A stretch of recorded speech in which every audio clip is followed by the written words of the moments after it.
নিৰ্বাচনী ধামখুমীয়া বতাহ ইতিমধ্যে বিটিচিত বাৰুকৈ বলিছে আৰু সমষ্টিয়ে প্ৰাৰ্থীসকলৰ জোৰদাৰ প্ৰচাৰ অভিযান আমি দেখুৱাইছোঁ তুংগত উঠিছে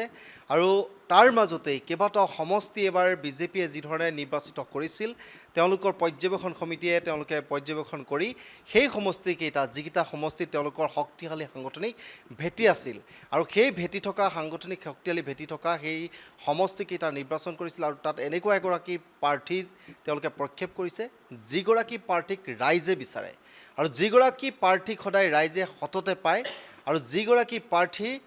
ৰাইজৰ মাজত জনপ্ৰিয়তা আছে ৰাইজে বিচাৰিছে তেনেকুৱা প্ৰাৰ্থী এবাৰ তেওঁলোকে নিৰ্বাচিত কৰিছে আৰু সেইগৰাকী প্ৰাৰ্থীকে বিটিচি নিৰ্বাচনত এবাৰ প্ৰক্ষেপ কৰিছে আৰু মোৰ লগত এবাৰ এটা সমষ্টি এগৰাকী প্ৰাৰ্থী আছে মই কৈছোঁ যে যিটো সমষ্টিত মই আছোঁ এই সমষ্টিটোৰ যিটো নিৰ্বাচনী বঁটা আছিল এটা বেলেগ দিশে গতি কৰি আছিল কিন্তু সময়ৰ কালক্ৰমত মুখ্যমন্ত্ৰী হিমন্ত বিশ্ব শৰ্মাৰ জনপ্ৰিয়তা আৰু মুখ্যমন্ত্ৰী হিমন্ত বিশ্ব শৰ্মাৰ কৰ্মদক্ষতা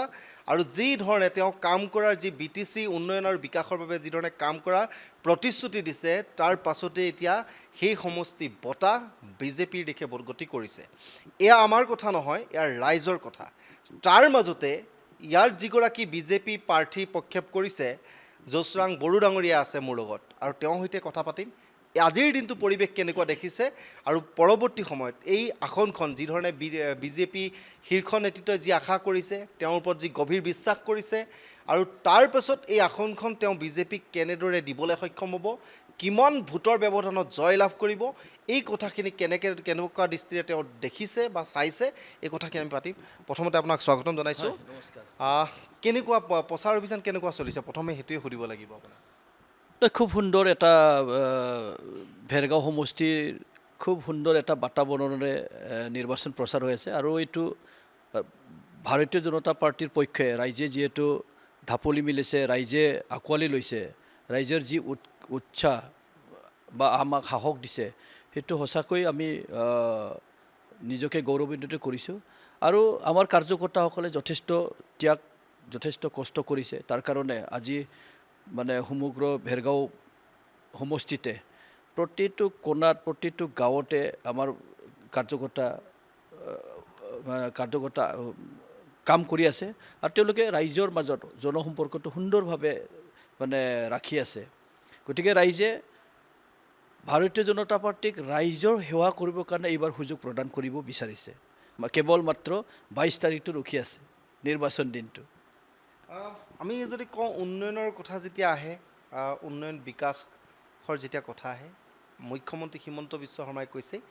বিটিচিত আমি এখন এনেকুৱা এটা স্থান হিচাপে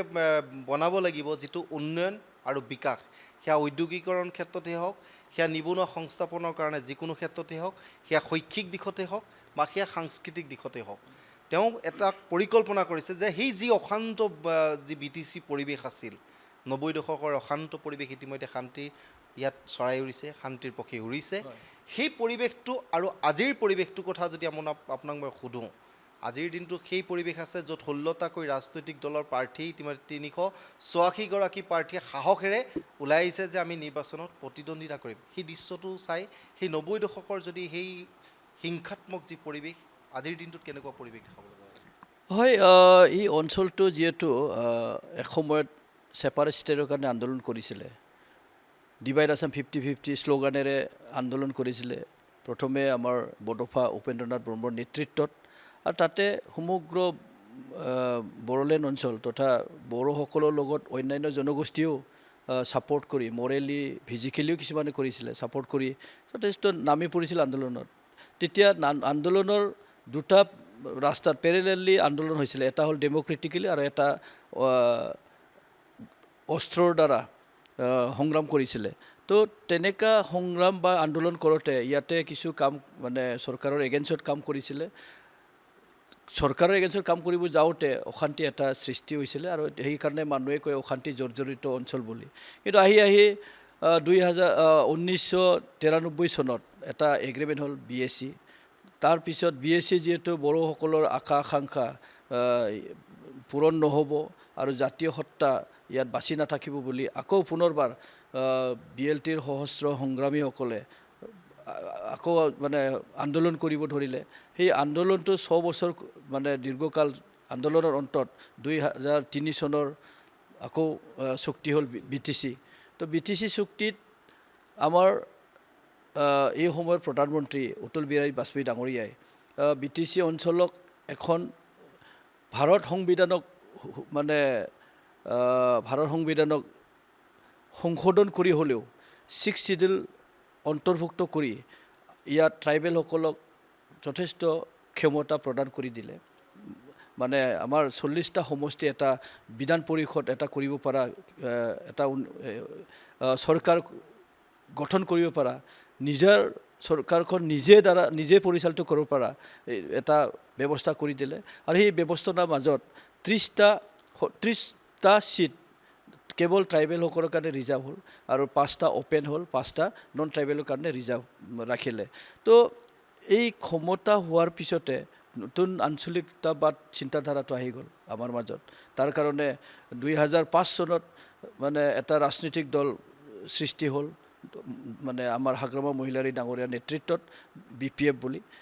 তো BPFে 15টা বছৰ মানে নিৰ্বাচিত হৈ চৰকাৰ চলালে BTCত। আকৌ আহি সেইটো আপচু আৰু মানে বহু গোটত বিভক্ত হৈ থকা NDB ভাইসকলেও আকৌ পুনৰবাৰ আলাপ আলোচনাৰ মাজেদি আমাৰ ভাৰতৰ প্ৰধানমন্ত্ৰী নৰেন্দ্ৰ মোদী ডাঙৰীয়াৰ নেতৃত্বত আৰু অমিত শ্বাহৰ মানে নেতৃত্বত অসমৰ মুখ্যমন্ত্ৰী সৰ্বানন্দ সোণোৱাল আৰু ডক্টৰ হিমন্ত বিশ্ব শৰ্মা ডাঙৰীয়াৰ প্ৰচেষ্টাত আকৌ পুনৰ শান্তি মানে প্ৰক্ৰিয়াৰ কাৰণে এটা শান্তি চুক্তি হ'ল BTR নামেৰে। তো সেই শান্তি চুক্তি কৰাৰ পিছতে যথেষ্ট এই অঞ্চলত যিহেতু আন্দোলনকাৰীসকলে মূল সুঁতিলৈ আহি আন্দোলন কৰাটো পৰিত্যাগ কৰি এটা চিভিল লাইফ ৰাজনৈতিকভাৱে নিজৰ অভাৱ অভিযোগবিলাক পূৰণ কৰাৰ কাৰণে আগুৱাই আহিলে। আৰু সেই মৰ্মে যোৱা 2020 চনত যি এটা BTR নিৰ্বাচন হ'ল, সেই নিৰ্বাচনত BTR চুক্তিক সন্মান জনাই আমাৰ এই অঞ্চলৰ মানুহসকল বা BTR অঞ্চলৰ মানুহসকলে BTR UPPL দলক সমৰ্থন জনাই কিছু ৰায় দিছিলে। তথাপিও হাগ্ৰামা মহিলাৰী ডাঙৰীয়াৰ নেতৃত্বৰ BPFও কম পিছ পৰি ৰৈ থকা নাছিলে। তেখেতে যোৱা 2020 চনত 17টা চিটত তেখেতসকলে বিজয় হৈছিলে। কিন্তু ৰাজনৈতিকৰ কথা, সময় আৰু পৰিস্থিতি সাপেক্ষে কিছু ডিচিশ্যনবিলাক মানে নভবা ধৰণৰ হৈ যায়। তো BJP আৰু UPPLে যৌথভাৱে চৰকাৰ গঠন কৰিলে। তো এই 5টা বছৰ তেনেকৈ চৰকাৰ গঠন কৰাত শান্তি ইয়াতে যথেষ্ট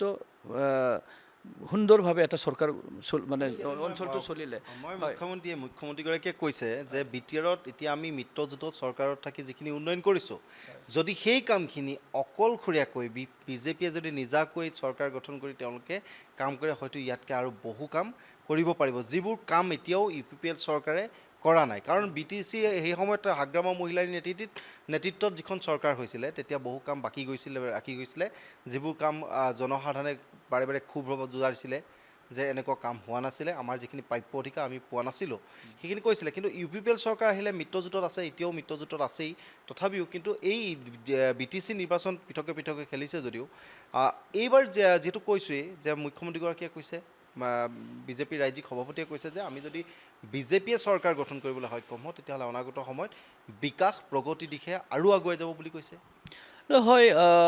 আমি যিহেতু মিত্ৰজোঁট চৰকাৰ চলাইছিলে, প্ৰমোদ বড়োৰ নেতৃত্বত ইয়াতে BJP আৰু UPPLে চৰকাৰ চলাইছিলে। কিন্তু চাওক, কিছু কাম ক্ষেত্ৰত অভাৱ অভিযোগ পূৰণ কৰাৰ ক্ষেত্ৰত বা উন্নয়নৰ দিশত যিহেতু ক'ৰবাত নহয় ক'ৰবাত কিবা থাকি যোৱাটো, ৰৈ যোৱাটো আমাৰ ৰাইজৰ মাজৰ পৰা প্ৰকাশ পাইছে। প্ৰতিষ্ঠান ঢৌ-বিৰিতি ওলাই গ'ল, এণ্টি ইনকামজেঞ্চি ওলাই গ'ল। গতিকে এই কথাটো স্পষ্ট যে এই অঞ্চলটো যথেষ্ট সমস্যাৰে জৰ্জৰিত অঞ্চল আৰু বহু মানে বছৰ ধৰি পৰি থকা সমস্যা আছে ইয়াত। তাৰ মাজতো জাতি জনগোষ্ঠীৰ সমস্যাবিলাক আছে। নিজৰ BTR চুক্তিৰ আধাৰত যিবিলাক দফা আছে এইবিলাক মানে ৰূপায়ণ কৰাৰ কথা আছে। তো এইবিলাক যদি সম্পূৰ্ণ কৰিবলৈ লাগে তেতিয়াহ'লে ভাৰত চৰকাৰ আৰু অসম চৰকাৰ যিহেতু বিজেপি নেতৃত্বাধীন চৰকাৰ, সেই চৰকাৰৰ আশীৰ্বাদ নহ'লে কোনোদিন ফুলফিল কৰিব নোৱাৰে বা মানে সম্পূৰ্ণ নহ'বগৈ। সেইটো কথা আমাৰ BTC বাসীয়ে গম পাইছে। তাৰ কাৰণে এইবাৰ BTC বাসীয়ে বিজেপিক আঁকোৱালি লৈ বিজেপিৰ দ্বাৰা যিহেতু কেন্দ্ৰ আৰু মানে ৰাজ্য চৰকাৰ আছে, তাৰ আঁচনিবিলাক আনিব লাগিলে, আঁচনিবিলাক পাব লাগিলে, তেতিয়াহ'লে এই BTRতো বিজেপিক সেৱা কৰিবৰ কাৰণে ৰায় প্ৰদান কৰিব লাগিব বুলি তেওঁলোকে সিদ্ধান্ত লৈছে। আৰু সেই কথাটো হয় আমাৰ যিহেতু ৰাজ্য আৰু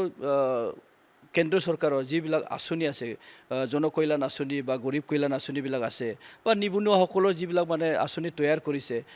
সেইসকল এইবিলাক আঁচনি যদি স্বচ্ছতাৰে যদি দিব লাগে আৰু 100% যদি কৰিব লাগে, তেতিয়াহ'লে আমি ইয়াতো BTCতো মানে বিজেপি চৰকাৰ আনিব লাগিব। সেইকাৰণে আমাৰ অসমৰ জনপ্ৰিয় কৰ্মদক্ষ মুখ্যমন্ত্ৰী ডক্টৰ হিমন্ত বিশ্ব শৰ্মাই বাৰে বাৰে কৈ থকা হৈছে যে ক'ৰবাত নহয় ক'ৰবাত কোনোবা জনগোষ্ঠীবিলাকে আপত্তি দৰ্শাই আছে, মানে BTC বাসীয়ে আপত্তি দৰ্শাই আছে আমাৰ কাৰণে, এই অঞ্চলৰ কাৰণে। যদি অসমৰ মানুহে BTRৰ বাহিৰৰ মানুহে যদি সম্পূৰ্ণকৈ আঁচনি চুব পাৰে, এই BTRৰ কিয় মানে BTR বাসীয়ে কিয় মানে নাপায়গৈ? এই কাৰণে মাজে মাজে ডক্টৰ হিমন্ত বিশ্ব শৰ্মা ডাঙৰীয়াই কয় যে এই যে প্ৰথম শ্ৰেণী আৰু দ্বিতীয় শ্ৰেণী আমাক যে মানে ভাগ কৰি থোৱা নিচিনা আঁচনিবিলাক দিছে, সেই কথাটোৱে কৈছে। কিন্তু জাতি জনগোষ্ঠীক কোৱা নাই বা কাৰোবাক মানে ব্যক্তিসকলক কোৱা নাই। ইয়াত মাত্ৰ কৈছে যিবিলাক আঁচনি মানে দিব, মানে কেইজনমান মানুহক মাত্ৰ দি থাকিব, কেইজন মানুহ বঞ্চিত হৈ থাকিব, সেই কথাটোকে তেখেতে প্ৰথম শ্ৰেণীৰ দ্বিতীয় শ্ৰেণীৰ কথা কৈছে। গতিকে ইয়াতে মানে BTC অঞ্চলৰ কাৰণে বা BTR অঞ্চলত যিটো অশান্তিৰ কথা কৈছে, বিজেপিৰ প্ৰথম লক্ষ্যটোৱে হ'ল ইয়াত স্থায়ী শান্তি প্ৰতিষ্ঠা কৰা। আৰু এই যিটো শান্তি চুক্তি হৈছে, এই শান্তি চুক্তিটো যাতে যুগামী ভৱিষ্যতলৈ থাকে, ইয়াৰ কাৰণে বিজেপিয়ে কাম কৰিব আৰু কৰি আছে। তাৰ কাৰণে শান্তি থাকিলে ইয়াত উন্নতি হ'ব। গতিকে এই উন্নতিৰ কাৰণে, প্ৰগতিৰ কাৰণে আমাৰ মানে এই অঞ্চলটো কেনেকৈ আগুৱাই নিব পাৰে, বিকশিত BTR কৰিব পাৰে, ইয়াৰ কাৰণে বিজেপিৰ দৰকাৰ। আমি ভেৰগাঁও সমষ্টি ঘূৰিছোঁ, আমি প্ৰান্তে প্ৰান্তে ঘূৰিছোঁ আৰু বহুতেই আপোনাৰ কথা ইতিমধ্যে চৰ্চা চলাইছে। কিন্তু এই মুহূৰ্তত এটা গধুৰ দায়িত্ব দিছে বিজেপিয়ে আপোনাৰ এই সমষ্টিটো যেনেকেই নহওক আপুনি বিজেপিক দিব লাগিব। আপোনাক এতিয়া জনসাধাৰণৰ কাষলৈ যোৱা বিজেপি শীৰ্ষ নেতৃত্বই যিধৰণে এটা গধুৰ দায়িত্ব দিছে যে এই ভেৰগাঁও সমষ্টিটো এবাৰ বিজেপিৰ হাতলৈ আহিব লাগিব আৰু বিজেপি চৰকাৰ গঠনত এক প্ৰকাৰে অৱদান আপোনাৰ থাকিব লাগিব। তো এই ক্ষেত্ৰত আপুনি ভেৰগাঁও সমষ্টিবাসী এতিয়া আজি উন্নয়নৰ কথা হওক বা ভেৰগাঁও সমষ্টি, এই সমষ্টিটো আপুনি জয় যাত্ৰাৰ বাবে কেনেকুৱা ধৰণৰ প্ৰতিশ্ৰুতি থাকিব, বা ভেৰগাঁৱত যিসকল যুৱ প্ৰজন্ম আছে, ইতিমধ্যে মুখ্যমন্ত্ৰীয়ে বাৰে বাৰে কৈছে যুৱ প্ৰজন্মক সংস্থাপনৰ বাবে উদ্যোগীকৰণৰ দিশে আগুৱাই নিব লাগিব, উদ্যোগ প্ৰতিষ্ঠান স্থাপন হ'ব লাগিব আদি এনেকুৱা কথাবোৰ কৈছে। আপুনি যুৱ প্ৰজন্মৰ মাজত আপোনাৰ যথেষ্ট চৰ্চা লাভ হৈছে যে যুৱ প্ৰজন্মই বিচাৰিছে যে এগৰাকী দক্ষ বা এগৰাকী এনেকুৱা লোক আহিব লাগে যি ৰাইজৰ মাজত সদায় থাকে, যিগৰাকীক ৰাইজে সততে পায়, তেনেকুৱা এগৰাকী লোক লাগে বুলি ইতিমধ্যে ভেৰগাঁও সমষ্টিবাসী যুৱক যুৱতীয়ে চৰ্চা চলাইছে। কিন্তু এই যুৱক যুৱতীসকলৰ বাবে আপুনি উদীয়মান যিসকল যুৱক যুৱতী আছে তেওঁলোকৰ বাবে কি বাৰ্তা থাকিব আপোনাৰ? হয়, আমাৰ 32 নং ভেৰগাঁও সমষ্টি 101 সমস্যাৰে জৰ্জৰিত এটা সমষ্টি। আৰু অন্যদি বহুত ত্যাগ আৰু শ্বহীদসকলৰ বিনিময়ত BTC চুক্তি হৈছিলে। আৰু BTC চুক্তিৰ আধাৰতে ভেৰগাঁও এটা মহকুমা সৃষ্টি হৈছিলে। তো এই ভেৰগাঁও মহকুমাটো আমাৰ ভেৰগাঁও সমষ্টিৰ অন্তৰ্গত। তো এই মহকুমাটো উন্নয়ন কৰাৰ দায়িত্বটো আছে। অন্যদি BTR চুক্তিত কিছুমান দফাত ইয়াতে আন্তঃগাঁথনি ডেভেলপমেণ্ট বা ইনষ্টিটিউশ্যন ইষ্টাব্লিছ এই সমষ্টিত আছে। গতিকে সেইবিলাকো কৰিব লাগিব। আৰু যিহেতু বহু সমস্যা আছে, জাতি জনগোষ্ঠীবিলাকৰ সমাজৰ আছে, সেই সমস্যাবিলাক সমাধান কৰিব মানে যাওঁতে কিছু প্ৰত্যাহ্বান আছে। চবতকৈ ডাঙৰ কথা এতিয়া আজিৰ তাৰিখত ভেৰগাঁও সমষ্টিত, মই BTR বা অসমৰ কথা ক'ব নাযাওঁ, আজিৰ তাৰিখত যুৱসকল বা মানে নতুন প্ৰজন্মৰ বা যিটো নিবনুৱা সমস্যা, সেইটো চবচে আমাৰ কাৰণে প্ৰত্যাহ্বান হৈ পৰিছে। চৰকাৰী চাকৰি যথেষ্ট পৰ্যাপ্ত পৰিমাণে বা চবেই নাপাবগৈ, চবেই নাপায় চৰকাৰী চাকৰি, কাৰণ লিমিটেড। দিনে দিনে বহুত গ্ৰেজুৱেট ওলাইছে, মাষ্টাৰ ডিগ্ৰী কৰা ওলাইছে, ইঞ্জিনিয়াৰ ডক্টৰবিলাকো বেকাৰ হ'বলৈ গৈ আছে। তো সেইবিলাক যদি আপুনি এবজৰ্ভ কৰিব লাগে, ক'ৰবাত নহয় ক'ৰবাত যদি এডজাষ্টমেণ্ট কৰিব লাগে, তেতিয়াহ'লে মানে কাম কৰিব লগা চৰকাৰৰ মানে যথেষ্ট দায়িত্ব আছে। তো এই ক্ষেত্ৰত মই ক'ব লাগিব, যিসকল যিহেতু চাকৰি চবেই নাপাবগৈ, চৰকাৰী চাকৰি দি সকলোকে কভাৰ কৰিব নোৱাৰে, কিন্তু আমি অল্টাৰনেটিভ কি, কোম্পানীবিলাকতো কিছুমানে যাব নোৱাৰে, বহুত ল'ৰা ছোৱালী গৈছে কোম্পানীত, বাহিৰত গৈছে, অসমৰ যিহেতু অসমত যথেষ্ট পৰ্যাপ্ত পৰিমাণে ইণ্ডাষ্ট্ৰীও নাই। তো এই নথকাৰ কাৰণে বাহিৰত যাব লগা হৈছে, কোনোবা বেংগলোৰ, কেৰেলা, দিল্লী, গোৱা এইবিলাকত যাব লগা হৈছে। তো কিন্তু কিছু মানুহে মানে ইয়াতে আছে, ওলাই যাব নোখোজে। তো তেওঁলোকক কি কৰিব পৰা যায়? গভমেণ্টে আঁচনি তৈয়াৰ কৰিছে। আমাৰ অসমৰ মুখ্যমন্ত্ৰী তেখেতেও এটা আঁচনি ওলাইছে, মানে মুখ্যমন্ত্ৰী আত্মনিৰ্ভৰ অসম, যি 2 লাখ টকা প্ৰদান কৰি 1 লাখ টকা মানে বেংক লোন আৰু 1 লাখ টকা ছাবচিডি, সেইটো দি বহু যুৱতীক উপকৃত কৰিছে। কোনোবা যুৱতীয়ে গাহৰি পালন কৰিছে, ছাগলী পালন কৰিছে, কোনোবাই বিউটি পাৰ্লাৰ কৰিছে, তেনেকুৱা উপকৃত হৈছে। তেওঁলোকে তাতে ইংগেজ হৈ এটা লাইনটো মানে নিজক চলিব পৰা, স্বাৱলম্বী হ'ব পৰা লাইন এটা কৰি দিছে। তথাপিও আমি যিহেতু বহুত নিবনুৱাবিলাক আছে, কেনেকুৱা মেকানিজিম কৰিলে সঠিক দিশত আমি লৈ যাব পাৰিম, যাৰ কাৰণে তেওঁলোকে নিজেও সংস্থাপন হ'ব পাৰে আৰু আনকো সংস্থাপন দিব পাৰে, সেই তেনেকুৱা এটা চিন্তাধাৰা আমি কৰিব লাগিব। আৰু এইটোত আমি যিহেতু ইণ্ডাষ্ট্ৰীৰ কথা আছে, ইয়াতে মোৰ সমষ্টিত যথেষ্ট চাহ বাগান ইণ্ডাষ্ট্ৰীটো আছে। তো টি ষ্টেক হোল্ডাৰ সকলক আমি মাতি হ'লেও ইয়াত ইণ্ডাষ্ট্ৰী যথেষ্ট হোৱাৰ কাৰণে যথেষ্ট মানুহ মানে এমপ্লয়মেণ্ট পাই আছে। আৰু তেনেকুৱাই মানে বেলেগ ইণ্ডাষ্ট্ৰী যদি আমি ইষ্টাব্লিছ কৰিব পাৰোঁ, আনিব পাৰোঁ, আৰু এই ইণ্ডাষ্ট্ৰী আনিবৰ কাৰণে ইণ্ডাষ্ট্ৰীত আহিব লাগিলে ইয়াত এটা শান্তি পৰিৱেশো দিব পাৰিব লাগিব। আৰু ইয়াত এটা কথাও আছে, ট্ৰাইবেল বেল্ট এণ্ড ব্লকৰ কাৰণে বেলেগ মানুহ আহিও আকৌ ইয়াত কোম্পানী বা কিবা এটা কৰিব নোৱাৰে, কাৰণ মাটি কিনা বেচাও মানে যাব নোৱাৰে। তো কিবা নহয় কিবা এটা মেকানিজিম ডিজাইন বনি আনি পিনি মানুহ কেনেকৈ আমি সংস্থাপিত কৰিব পাৰোঁ, সেইটো এটা আমাৰ কাৰণে ডাঙৰ চেলেঞ্জ। এইটো কৰিব লাগিব। মানে তেনেকুৱা ৰাজনীতিকৰ নামত ৰাজনীতি কৰি থাকিলে নহ'ব, কাৰণ আমি সমাজখনকো উঠাই লৈ যাব লাগিব। আৰু সমাজখন যদি উঠাই লৈ যাব লাগে, তেতিয়াহ'লে আপুনি নিবনুৱা সমস্যা মানে